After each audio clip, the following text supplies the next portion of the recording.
Le balado Un nous pluriel est une initiative du groupe d'entraide internationale Spirale en collaboration avec la Caisse Desjardins de Limoilou et de la Caisse d'économie solidaire de Québec.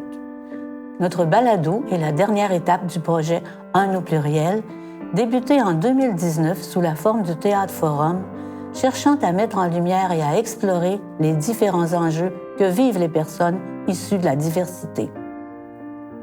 Le texte de cette pièce a été écrit par l'autrice Élisabeth Barry-Lessard et se fonde sur des échanges qui ont eu lieu avec des élèves des écoles de Limoilou, soit de la Cité et Jean de Brébeuf, ainsi qu'avec des adultes du Centre Louis-Joliette, tous trois du Centre de service scolaire de la capitale. Initialement, des représentations étaient prévues dans ces établissements lors d'ateliers de théâtre participatif. Cependant, le contexte pandémique a obligé la troupe à se tourner vers la captation vidéo de la pièce. Après plus de 2 ans de travail, c'est dans le cadre du Carrefour international de théâtre de Québec, les 30 et 31 mai 2021, que sera présenté pour la première fois ce théâtre forum devant un public virtuel, et c'est à l'Agora de l'Assemblée nationale que cette grande première se déroulera, lieu qui reflète bien le thème au cœur d'un nous pluriel, le vivre ensemble, une ouverture sur l'autre. Si on était ouvert puis qu'on voulait apprendre des autres ou juste être à l'écoute, on pourrait juste mieux vivre ensemble. Dans le fond, on est tous pareils, là. Exact. Même si on a une différence, on est tous pareils. Ouais. Dans cet épisode, intitulé « L'envers du décor », vous entendrez l'équipe de création composée des 4 comédiennes et comédiens, ainsi que de la metteur en scène et de la scénographe. Ils vous feront partager leur motivation à participer au projet Un nous pluriel, ainsi que les réflexions qui les ont accompagnés durant la création du Théâtre Forum à l'hiver et au printemps 2021. Commençons par les présentations. Quand vous m'avez approché avec l'idée du Théâtre Forum, j'étais comme « Ah oui, yes », c'est genre comme « J'aimerais ça tellement ». Nathalie Fontalvo est comédienne, autrice, performeuse littéraire et metteur en scène. Elle est d'origine colombienne et s'identifie comme une femme immigrante afro-descendante et maintenant comme québécoise. Dans l'équipe d'Un nous pluriel, elle assume la mise en scène. À l'UNI, j'ai fait beaucoup de cours du certificat en théâtre. Puis j'avais fait un cours sur théâtre et société, puis on avait fait comme un peu des petits insights de théâtre forum, mais ça faisait tellement longtemps que je n'avais pas fait. Je n'avais jamais fait comme de façon professionnelle. J'avais fait comme quand j'étais étudiante en Colombie. Puis c'est dans mes premières mises en scène aussi. Fait que j'étais full motivée d'explorer cette forme-là de façon professionnelle, avec plus de moyens qu'est-ce que j'avais quand j'étais plus jeune. L'idée du Théâtre Forum, à la base, comme Nathalie, on l'a étudié ensemble à l'université, mais c'est jamais quelque chose que j'avais travaillé. T'sais, on fait des laboratoires, on a beaucoup de discussions sur ce qu'on fait, mais dans ce format-là, c'est très nouveau pour moi, puis j'avais beaucoup envie d'essayer cette version-là du théâtre. Ainsi s'exprime Madeleine Ouna Miljour, scénographe de la pièce, qui s'est occupée des costumes, des décors et des éclairages. Elle se présente. Je suis québécoise pure laine et d'une mère abitibienne et d'un père qui sait pas trop parce qu'il a été adopté, donc il y a encore quelque chose de différent là-dedans. Bien, c'est sûr que pour des raisons évidentes, ben là, avec un balado, on le verra pas, mais c'est sûr que je suis issue de la diversité, fait que moi, je trouve ça super important, /pertinent, /positif. Je pense que ça peut juste faire du bien, là, un projet comme ça. Je pense qu'il en faut plus, même. Carla Mesquita On est étudiante en art dramatique au Conservatoire de Québec. Elle est une comédienne de nationalité belge et canadienne d'origine rwandaise. De mon côté, je ne fais pas partie de la diversité, mais je pense que c'est des situations, des débats actuels qui sont super importants, mais aussi qu'on a plus une position d'oreille que de parole à prendre, dans mon cas, des fois. Puis je trouve ça le fun d'avoir une opportunité de pouvoir un peu aider à ce débat de société-là. Antoine Paré-Poirier, quant à lui, est comédien. Il est né d'une mère montréalaise et d'un père gaspésien. Tout le monde est d'origine acadienne, très québécois, premier débarqué du bateau, là, genre. Moi, ce que je trouve motivant, personnellement, c'est qu'il y a tout un aspect éducatif dans ça. Hein. Alors, quand on m'a demandé de participer à celui-là, je te dis que le temps de décision n'a pas été long avant que je dise oui. Gaëtan Bonelli, comédien et québécois, exerce son métier depuis une 40aine d'années. Le côté éducatif, ça me parlait beaucoup parce que, étant quelqu'un qui a d'autres origines que québécoises, puis que ça se voyait beaucoup, admettons, quand j'étais à l'école, j'ai comme été beaucoup victime de racisme. Puis, tu sais, on pardonne souvent, on dit « Ah, c'est parce qu'on est jeune ». Gaïa Shera Nagchi, comédienne, a des racines marocaines, italiennes, iraniennes et québécoises. Quand j'ai entendu parler du projet, je me disais, c'est génial, justement, si on peut comme commencer à éduquer, si ça peut au moins parler à une ou deux personnes, ou s'il y a quelqu'un qui peut se reconnaître aussi là-dedans, ça peut allumer une petite lumière, puis peut-être faire une différence. Voilà les témoignages d'une équipe motivée, malgré de longs mois de confinement, qui a vécu une expérience emballante dans un projet à caractère artistique et social. Voyons maintenant ce qu'il en est de la petite histoire d'un au pluriel. En février 2020, Nathalie Fontalvo rejoint le projet comme metteur en scène. Elle étudie le texte de la pièce, certaines idées prennent forme. Cependant, en raison de la pandémie, l'équipe artistique n'a pu entamer les premières répétitions qu'au printemps 2021, et ce, sur Zoom. Et c'est dans le plus grand respect des mesures sanitaires que les comédiennes et comédiens ont enfin pu répéter les 3 scènes de la pièce durant une 30aine d'heures pour que la captation vidéo se réalise. Celle-ci permettra de présenter les scènes de la pièce dans les classes des établissements scolaires de niveau secondaire à travers le Québec lors d'ateliers de théâtre participatifs sur les enjeux de la diversité culturelle. Puis, en mai 2021, l'équipe s'est à nouveau retrouvée en salle de répétition afin de préparer les représentations prévues dans le cadre du Carrefour international de théâtre de Québec 2021. L'envers du décor, c'est aussi comprendre et incarner ce qu'est le Théâtre Forum, comment se sont déroulées les répétitions, quels choix ont été faits pour la mise en scène. Voici maintenant Carla qui explique comment le théâtre, mais surtout le Théâtre Forum, est un puissant outil de sensibilisation, autant pour les créateurs que les spectateurs. Personnellement, c'est sûr que ce que j'aime consommer comme théâtre, c'est quelque chose d'engagé, au moins un petit message politique. J'ai jamais eu la chance encore de faire quelque chose qui avait qui portait un message de changement, qui invitait les gens à bouger, à s'engager. Fait que j'aimerais ça en faire plus, j'adorerais ça. Avec des projets comme celui-là où on expose des problématiques, je trouve ça vraiment pertinent. Puis aussi le fait de faire du théâtre forum, là, je trouve que le fait d'exposer des problématiques, ça oblige les gens à réagir. Les gens peuvent pas juste regarder ça puis ne rien faire. En effet, personne ne peut rester indifférent en assistant à une représentation d'un théâtre forum. Cette forme théâtrale, ainsi que le théâtre de l'opprimé d'Augusto Boal, ont vu le jour dans le contexte du Sud global, particulièrement dans les favelas du Brésil dans les années 60. Boal a proposé un théâtre par et pour le peuple, dotant celui-ci d'une opportunité de développer un pouvoir d'agir et actualisant la dimension politique de ce moyen d'expression. Le théâtre est nécessairement politique, pensait-il. La forme singulière du théâtre forum sert à susciter des échanges, à faire réagir le public, aussi désigné comme des spectateurs. Écoutons Nathalie qui raconte ses premières expériences avec cette forme d'art engagée. Le Théâtre Forum est toujours un théâtre d'empowerment social. C'est un truc que j'ai découvert au début, quand j'ai commencé à faire du théâtre, à Barranquilla, en Colombie, puis au Brésil. À la base, c'est Augusto Boal qui est parti. Ça fait qu'au Brésil, c'est une affaire bien populaire. Fait que quand tu fais du théâtre au Brésil, c'est une école, là. Tu passes un peu par là. Puis ici, au Québec, c'est pas tant populaire. Il y a parmi nous, mais c'était comme dans les années 80, c'est ce que je comprends. Quand je suis arrivée au Québec, j'avais comme une autre idée de théâtre, une autre culture du théâtre. En Amérique latine, on est encore dans le théâtre de la résistance.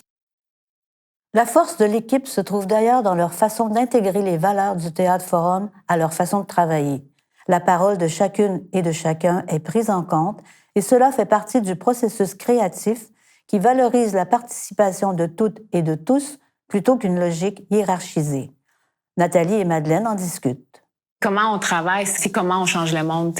C'est peut-être une des poches de résistance qui nous reste aux artistes dans notre façon de travailler. Les logiques capitalistes et patriarcales se sont tellement infiltrées dans nos processus de création que ça teinte nécessairement ce que ça donne après comme œuvre. Fait que j'ai essayé de teinter notre processus de travail, de vivre ensemble. On commençait toutes nos pratiques, surtout en plus en temps de pandémie, là, sur comment ça va, mais pour vrai, on fait un tour de table. Puis comme c'était une équipe qu'on se connaissait pas beaucoup, fait que j'ai posé toujours une question qui te faisait connaître l'autre. Moi, je suis arrivée un peu plus tard dans ce processus-là.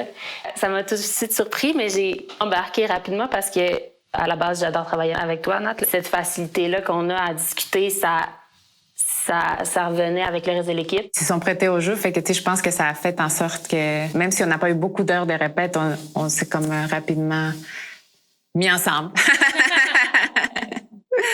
Ça soude l'équipe aussi d'en discuter puis juste de vraiment faire attention à comment va l'autre. C'était pas du temps perdu, c'est du temps de gagner, du temps de gagner en communauté. Fait que quand on parle de nous, ou des choses qu'on aime, ou des choses, la thématique revient. L'équipe nous fait part des choix de mise en scène et de scénographie qui ont été réfléchis en adéquation avec les visées de cette forme d'art participatif. Le décor s'inscrit dans une esthétique minimaliste et non figurative, offrant ainsi la possibilité au Théâtre Forum d'être présenté en dehors des enceintes théâtrales traditionnelles, comme dans une cour d'école. Le papier brun et blanc a été choisi comme médium principal et il se transforme pour cadrer chacune des 3 scènes afin d'évoquer les différents lieux où l'action se passe. L'aspect froissé du papier, les plis, représente tout ce qui laisse une trace, comme l'effet des propos racistes sur les gens. Tout comme il est impossible de défroisser parfaitement un papier chiffonné, il est impossible d'oublier complètement les blessures infligées par le racisme et la discrimination. Ainsi, le fond et la forme prennent tout leur sens pour construire le discours. Moi, je travaille beaucoup avec des enfants. Puis on y va beaucoup dans les images puis dans la façon de leur expliquer. L'idée du papier, à la base, c'est quelque chose que j'utilise des fois par rapport à l'intimidation. Tu prends une feuille de papier, tu la plies, tu la chiffonnes, puis là, tu montres à l'enfant. Est-ce qu'elle est comme elle était au départ? Non. Est-ce qu'elle peut revenir comme elle l'était? Non. Fait que c'est quelque chose qui reste présent. Dans ce cas-ci, c'était pour l'intimidation, mais c'est quelque chose que je trouve qui se rappelle beaucoup aussi à l'idée de du vivre ensemble. Donc, c'était ça l'idée de base pour le papier chiffonné. Dans la mise en scène en tant que telle, je me suis beaucoup fiée au texte, puis à l'idée de quelque chose de simple, puis comme avec beaucoup d'humilité. Le point de départ du Théâtre Forum, c'est le texte. Il renferme des répliques fortes, choquantes, qui visent à faire réagir le public, mais il contient aussi une touche d'humour qu'on doit au talent de l'autrice Elisabeth Barry-Lessard. Pour Antoine, c'est là la force d'un nous pluriel. Il y a assurément un côté didactique, sans pour autant occulter le côté artistique. Je pense que les capsules ont été bien faites, qu'il y a quand même une certaine qualité artistique qui permet de passer le message. Puis ça, je pense que c'est un objectif qui est toujours important. C'est le fun comme matériel parce que je trouve que généralement, l'étape divertissement est enlevée du Théâtre Forum, puis je trouve que ça peut l'enlever à le plaisir d'être dans une salle. Un nous pluriel, c'est 3 scènes qui décrivent des moments de la vie ordinaire. Une salle d'attente à l'hôpital, le comptoir de charcuterie d'une épicerie et la cour arrière d'une maison. La mise en scène dépouillée semblait tout indiquer pour permettre de laisser toute la place aux conflits exposés, ceux-ci servant de levier pour les échanges que nous souhaitons susciter chez le public. Et déjà, les scènes qu'ont jouées les comédiennes et les comédiens suscitent des réactions chez eux. Écoutons celles de Gaëtan et de Gaïa. Ce que je trouve le fun dans certaines scènes qu'on a faites, c'est qu'on démontre des gens, des fois, qui pensent ne pas être racistes. Exact. Et puis qui prennent ça un petit peu à la légère, mais qui, dans le fond, ils sont racistes dans leur réaction, dans leur façon d'agir avec les autres. Dans la scène, la relation père-fille, la fille qui est comme « Ben non, papa, on peut pas dire ça », puis le père qui... C'est plus léger, c'est comme « Non, je vais vous aider », mais c'est comme « Papa, écoute-moi, là, peut-être que tu pourras apprendre de moi, là. » C'est ça, il y a des gens, je pense, qui prennent ça un petit peu à la légère. Comme vous vouloir dire, dans le fond, pas si grave que ça. Puis du racisme va toujours en avoir un petit peu. Puis, tu sais, ils prennent ça à la légère. Mais même ceux-là, il faut les ramener. Ils diraient, hey, commence pas à rire de ça. Là. Regarde, c'est sérieux. Le personnage du père dans la scène à la maison fait aussi réagir Antoine et Carla. Le rôle de Gaëtan de père, je trouve qu'il y a un côté pas juste générationnel. Faut pas s'arrêter à une affaire d'âgiste. OK, il y a plusieurs couches, puis on voit que c'est un bon gars empêtré dans ce qu'il connaît pas, puis qui patine à pas le savoir, mais qui a le rapport à l'autorité, fait qu'il essaie d'enseigner quelque chose d'une réalité qu'il connaît pas. Je peux suivre sur ce que tu dis par rapport à ce personnage-là parce que souvent les gens sont sur la défensive, tu sais, quand on les accuse par exemple d'avoir eu un propos raciste, notre gouvernement qui refuse de reconnaître le racisme systémique. C'est important de voir un personnage nuancé comme celui-là de Simon le père dans la 3e scène. Parce qu'on voit qu'il est super bien intentionné, qu'il n'y a pas de haine du tout envers le personnage de Nia, mais que c'est ça, il y a certains préjugés qui doivent disparaître. Si les acteurs sont contents d'avoir pu jouer leur scène, ils sont maintenant curieux de pouvoir échanger et discuter avec le public des situations décrites. Le théâtre forum étant une méthode immersive, l'auditoire sera enjoint à réagir et pourra changer littéralement le cours d'une scène. C'est une façon de comprendre que l'on peut individuellement agir et ainsi changer le cours des événements dont nous sommes témoins. Il y a des répliques comme la réplique Jambon forêt noire comme toi. Je pense que c'est le genre de choses qui vont faire réagir peut-être un auditoire qui est pas issu de la diversité. Pour des gens issus de la diversité, c'est le genre de choses qu'on peut entendre parfois. Mais je serais pas étonnée du tout là, que les gens réagissent à ce type de réplique-là qui est super pointé vers la différence. Ouais. Ouais, non, des fois, c'est fort, les répliques, là, mais ouais. Ouais, tout à fait. Gaïa et Gaëtan. La première fois que je l'avais lu, ça me rendait vraiment mal. J'étais comme, hey, on va vraiment jouer ça. Mais en même temps, c'est nécessaire parce que ça arrive encore. Puis il y a encore des gens qui disent des choses comme ça. C'est même pas du théâtre, c'est la vraie vie. La scène d'épicerie, des fois c'est non-verbal. Hein? Mm-hmm. On le voit. Moi, j'ai une épicerie où je vais. Justement, dans les viandes... la charcuterie. Et il y avait une Noire, puis il y avait une Québécoise qui travaillait. Et puis la Noire... la Québécoise était occupée, la Noire n'était pas occupée. Et le client est allé vers la Québécoise, puis elle a attendu que la Québécoise soit libre pour se faire servir, alors que l'autre était pas libre. Elle n'a pas dit un mot. Ouais. Mais comment tu veux réagir à évident. ça? C'est évident. Ben moi, j'avais réagi. C'est vrai? Ouais. Qu'est-ce que t'as fait? J'avais dit, madame, elle est libre. Mademoiselle est libre. Elle m'a fait... Puis elle est allée, finalement. Elle est allée, finalement? Oui, quand je lui ai dit. Mais c'est cool. Mais c'est cool, en fait. Ouais. On l'a dit, mais hey, là, regarde. Mais sûrement qu'elle a dû comme réaliser aussi, comme sur le coup, de faire comme... OK, c'est peut-être quelque chose. Mais je trouve ça vraiment cool que tu réagisses puis que tu je sais tout le temps, moi. Mais c'est le fun. La force du théâtre forum et le but du projet Un ou pluriel est d'élargir la réflexion amorcée à la suite de la représentation d'une scène et de pouvoir la confronter à nos réalités propres. On se trouve donc à analyser nos réactions et, grâce au dialogue, à mieux comprendre des points de vue différents. En tout cas, moi, je vais souvent avoir comme premier réflexe de, je fige. C'est comme, je sais pas quoi faire, à moins que ce soit comme quelqu'un de proche qui se fait attaquer ou qui, je vais être comme full sur la défensive avec mes amis, mais quand ça arrive devant moi, c'est comme, oh, OK, j'étais vraiment pas prête à ça, puis après, je retourne chez moi, puis je suis comme, j'aurais pu dire ça, puis... Il y a des fois aussi que c'est pas clair. Tout le temps. On se demande... l'exemple de ton père, Simon, dans la scène il veut pas l'être assez, je pense. Ouais. Puis il est sûr qu'il l'est pas. Mm-hmm. Mais il l'est. Puis dans sa façon d'être, des fois, tu te dis, mais oups, comment est-ce qu'on réagit à ça? On sait pas trop, parce que c'est ambigu. C'est dur de réagir, mais je pense qu'il faut essayer d'en prendre conscience, de dire, ouais, non, il faut que je réagisse, là. Ouais. Là, ce que je trouve aussi, c'est que souvent, quand les gens rencontrent des personnes de d'autres nationalités, des fois, dans la première discussion, c'est d'où tu viens. Hein? On rencontre un Noir, puis d'où tu viens. Moi, je trouve que c'est raciste, ça, moi, personnellement. Regarde, peu importe d'où il vient, il est avec toi, là. Puis il est ici, puis considère-le comme n'importe qui autour de toi. Alors, moi, c'est bien rare que je vais poser des questions d'où tu viens à des gens étrangers, mais je vais engager la conversation. Puis d'ailleurs, j'ai un ami qui est un Noir qui, après un petit bout de temps qu'on se connaissait, il dit, c'est drôle, tu m'as demandé d'où je venais. Antoine et Carla. Ça fait 2 ans que tu es à Québec. T'as-tu comme une impression, c'est sûr, ça doit être différent de place en place. Ici, mettons, le pouls que tu as pu prendre du centre-ville puis tout.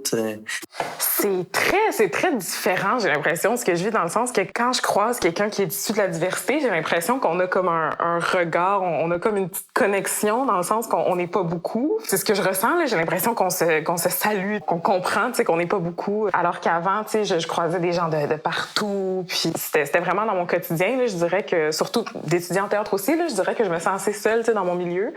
J'ai appris à quel point je suis comme dans les privilégiés des personnes de la diversité. T'sais, honnêtement, oui, c'est des enjeux qui sont réels, puis quand je les vis, ça me fait mal, mais ça n'a aucun commune mesure avec ce que d'autres personnes vivent au Québec et à Québec. C'est ça, parce qu'en soi, à la lecture, moi, c'est des affaires qui me surprenaient puis que je trouvais exagérées jusqu'à ce que j'entende les échos de tout ça puis la vérité de certains faits. Réfléchir sur le vivre ensemble, c'est se confronter à la question des préjugés et c'est aussi admettre que la diversité n'est pas que culturelle. L'anecdote racontée par Carla montre bien comment nos perceptions teintent notre vision des autres. Je pense qu'on se fait souvent une image d'avance quand on voit, ça peut être des gens issus de la diversité, mais ça peut être l'homosexualité, ça peut être d'autres aspects. Je prends pour exemple un garçon qui sortait d'un restaurant, un garçon noir qui sortait d'un restaurant il y a pas longtemps, puis une de mes amies qui a pris pour acquis que c'était un chauffeur Uber Eats, alors qu'il était tout simplement en train de se commander de la bouffe. Là. Tu sais, c'est vraiment, on a des images fixes de certaines choses, puis il faut vraiment se libérer de ça. Mais comment, là est la question. Gaïa met le doigt sur un des éléments de réponse à cette question. J'ai l'impression aussi que c'est beaucoup la différence qui peut faire peur à certaines personnes, ou c'est aussi un peu de l'ignorance. On a souvent des préjugés où il y a une espèce de caricature de ces personnes-là sont comme ça, telles personnes sont comme ça, alors que c'est beaucoup plus large. Antoine, pour sa part, critique la polarisation des idées. Vivre ensemble, c'est peut-être simplement reconnaître l'autre, ce qui ne veut pas dire s'oublier soi. C'est tellement un sujet de l'heure par rapport à, genre, on veut ou on ne veut pas nommer racisme systémique. Mais tu sais, je trouve qu'il y a comme une game d'orgueil à un moment donné à abandonner. Là, tu peux compartimenter, tu peux être fier de tes origines puis quand même dire qu'il y a eu de l'esclavage. Là, en plus, avec la distanciation, je pense qu'on est tous seuls devant nos écrans, fait qu'on voit genre ce qui nous craint puis ce qui nous motive. C'est comme deux trucs. J'ai l'impression des fois que même les opinions doivent être tout l'un ou tout l'autre. Cibler des situations que l'on considère comme problématiques mène à essayer de trouver des solutions. Carla et Madeleine s'entendent sur le rôle de l'éducation dans la mise en œuvre d'un meilleur vivre ensemble.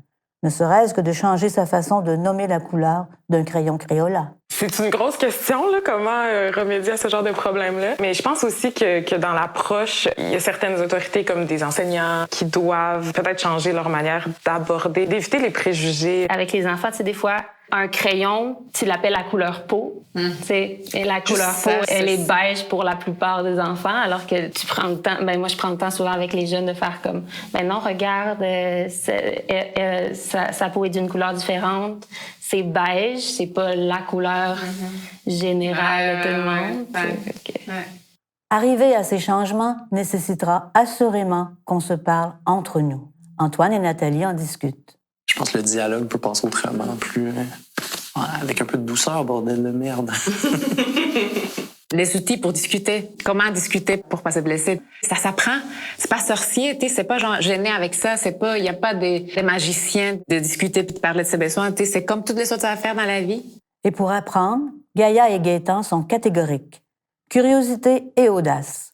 Oser aller vers les autres, oser se questionner. Mais moi, la première chose qui me vient en tête, ça serait d'être plus curieux, de se remettre en question aussi. Je pense qu'il faut faire un pas. Il faut aller s'intégrer à tout le monde. Je me considère québécois, mais je considère tout le monde québécois autour de moi. Peu importe qui ils sont, peu importe d'où ils viennent, je considère que tout le monde est québécois. Tout le monde a les mêmes droits et les mêmes obligations que moi. Puis là, on parle de vivre ensemble en termes de diversité ethnoculturelle, mais il y a toutes les autres sortes de diversité. Merci à vous pour l'écoute de L'Envers du décor, un épisode du balado Un ou pluriel qui explore la thématique du vivre ensemble au travers du Théâtre Forum. Un ou pluriel est une initiative du groupe d'entraide internationale Spirale, en collaboration avec la Caisse des Jardins de Limoilou et de la Caisse d'économie solidaire de Québec. Ce balado a été produit par Rose-Lisette Lissota, Maude Rodrigue, Marie-Ève Bibeau et Robert Nollet, qui remercie profondément la metteur en scène Nathalie Fontalvo, la scénographe Madeleine Ouna Miljour et les comédiennes et comédiens Carla Mesquita On, Antoine Paré-Poirier, Gaëtan Bonelli et Gaïa Shera Nagchi d'avoir participé à ce projet et partagé leurs réflexions. La musique est l'œuvre de Chantal Drouin qui a su créer une atmosphère sensible.